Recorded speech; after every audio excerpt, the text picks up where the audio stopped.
Hey, drip marketing has hit it again right after the new update. And this time, it's all about Chisa, the final 5-star before 3.0. Now, she arrives alongside Buling, a 4-star who could secretly be one of the best sports in Wuthering Waves. But here's the real question after Shuyuan's debut. Who deserves your pulse? With 3.0 around the corner, every asteroid counts. And in this video, we'll break down both Chisa and Qiuyuan, their kits, their team synergies, and which one truly deserves a spot in your roster. So, let's jump right in. Yo, welcome back to the channel. Kamusta po sa inyong lahat? Hey, I recently posted a video about Chisa's abilities and how her rotation works, so please go check that video out. Link is right on top here. Now, to everyone's surprise, Chisa is in Glacio, which was initially rumored a few months back. She's actually Havoc. Many players expected her to become the next big Glacio DPS after Carlotta, who's been holding that title since 2.0. Instead, Chisa's a Havoc Broadblade Resonator, adding to an already stacked roster that includes Camellia and Cantorella and Prolova and whoever else you can think of. This twist suggests her kit has to do something completely new to stand out, and all signs points toward the long-awaited damage over time archetype, especially the Havoc Bane mechanic.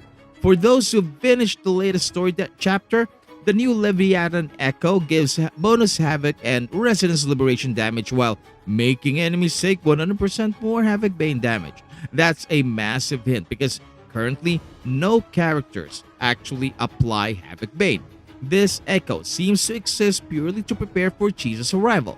But wait, it's part of the Flamewing set, which has a fusion 3-piece effect alongside, heavy attack and Echo skill buffs. So don't be surprised if there's a new 3-piece set coming out for this 4-star Echo, one that buffs attack and Havoc Bane effects.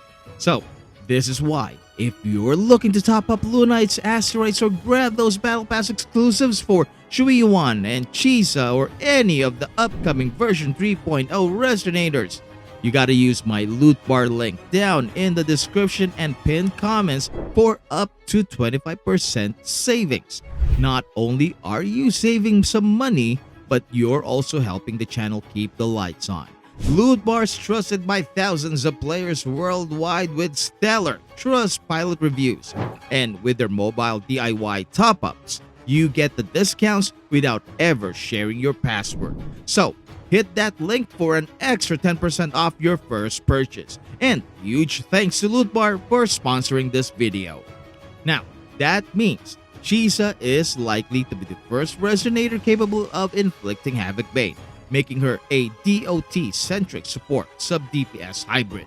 Historically, when new damage overtime mechanics were introduced, like Spectral Frazzle and Arrow Erosion, the support or enabler came before the main DPS. So it's highly likely Chisa will amplify damage from Havoc Bane, apply stacks of it through her abilities, and maybe even buff all Havoc or general damage through her outro skill. Now, what we know is that she will patch up problems with Spectral Frazzle and Arrow Erosion. This means that she can be slotted into these two teams. Now, this could make her the Havoc counterpart to characters like Shakona and Phoebe, flexible sub-DPS units with incredible longevity who shine even brighter once their corresponding main DPS units arrive. And she can heal. Now, if Chisa is indeed a sub-DPS slash support slash healer slash sub-DPS damage dealer, she's going to fit comfortably into many compositions. Havoc teams already have solid foundations with the units like Camellia, Prolova, Roccia, and Cantorella. The real wild card here might be Havoc Rover, who could receive a buff in 2.8, potentially gaining the ability to apply Havoc Bane just like Spectral Rover got Frazzle. That could make Chisa and Havoc Bane a dream pairing for DOT heavy comps. Even without her intended main DPS partner, Chisa should still synergize well with quick swap teams and the current existing negative status teams. Even in the worst case, Chisa's a flexible sub-DPS who can enhance various team types, especially for players missing certain key supports. Players who has a Shakona and Phoebe, whose true potential is still locked away. But she will gain even more value, exponential value, once the Havocbane DPS arrives in a future 3.x update.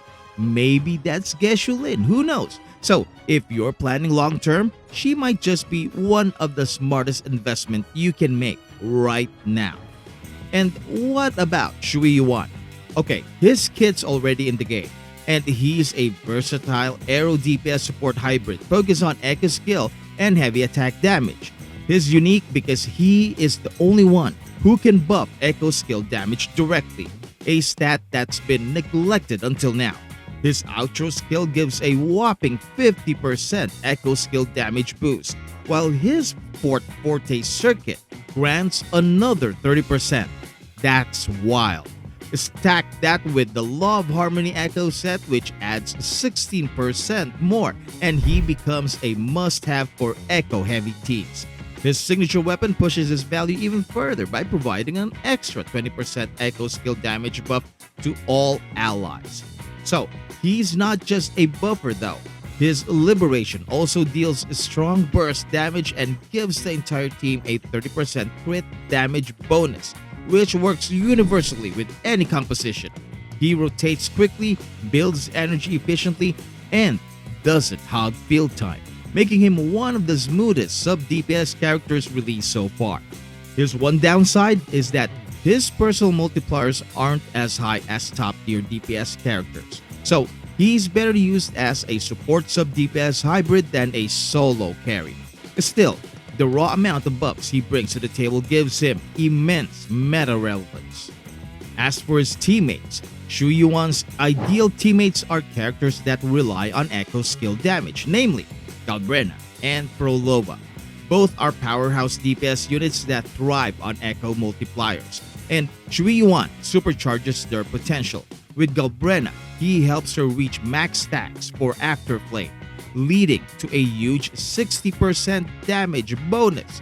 And for Prolova, his echo skill spam lets her trigger more enhanced attacks through her Hecate coordinated strikes, stacking extra crit damage and unleashing devastating combos. So, simply put, he's the first real echo skill buffer in Wuthering Waves, which gives him a unique niche no one else can fill right now. Even outside those teams, his quick rotation and universal crit damage buffs let him slide comfortably into most comps as a utility sub-DPS. Now, Chisa and Qiuyuan represent two completely different archetypes. Chisa pioneers the DOT-focused Havocbane system, while Qiuyuan cements himself as the echo skill specialist. The question is, who's more worth your investment? Qiuyuan is immediately useful, especially if you already have echo skill-based DPS like Galbrena or Prolova or even Cantarella. His value is instant, reliable, and team-wide. Chisa, on the other hand, is a forward-looking pick. Her full potential won't be completely realized as a damage dealer until the 3.x era when the main Havocbane DPS drops. Hint, maybe Geshu-Lin, but like Shakona and Phoebe, she'll have strong sub-DPS value and excellent scaling with future releases. If you want immediate returns, Qiuyuan is the safer pull. If you're planning ahead for the next meta shift, Chisa's the smarter investment. Either way, both are designed with longevity in mind, and Wuthering Waves characters tend to stay relevant far longer than your average gacha release cycle. So, you really can't go wrong with either choice. If this video resonated with you, please leave a like, subscribe, ring that bell for massive Chisa gacha luck. Thank you so much for watching. Maraming salamat po, and I will see you in my next video drop. Goodbye.